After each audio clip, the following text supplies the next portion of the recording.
Drones could be used by terrorist groups as simple, affordable, and effective airborne improvised explosive devices, a report by Oxford think tank The Remote Control Group says.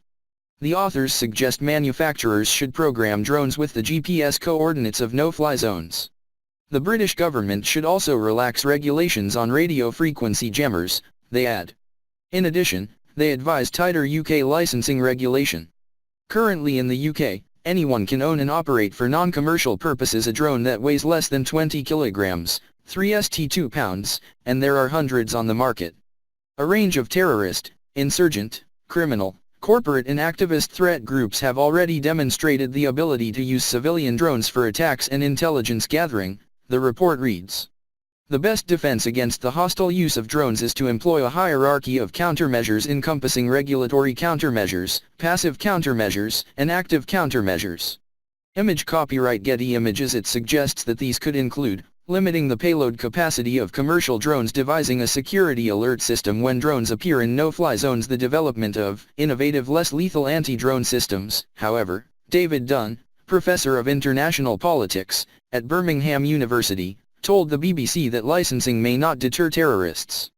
Law-abiding citizens are likely to register, but it would be very difficult to stop terrorists and other criminals from purchasing drones abroad and then using them here, he said.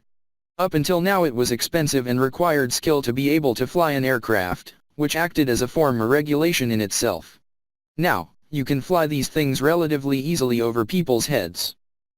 The report also lists recent examples of suspicious activity involving drones. Unidentified drones have been flown over various landmarks in France, including the U.S. Embassy and the Eiffel Tower. The Metropolitan Police recorded 20 suspicious drone flying incidents around London between January 2013 and August 2015. So-called Islamic State has released videos showing drones being used for reconnaissance in Iraq. The authors of the report, members of a non-profit group called Open Briefing, which describes itself as the world's first civil society intelligence agency, admit that their suggested countermeasures are not foolproof. The technology of remote control warfare is impossible to control, the report says. The ultimate defense is to address the root drivers of the threat in the first place.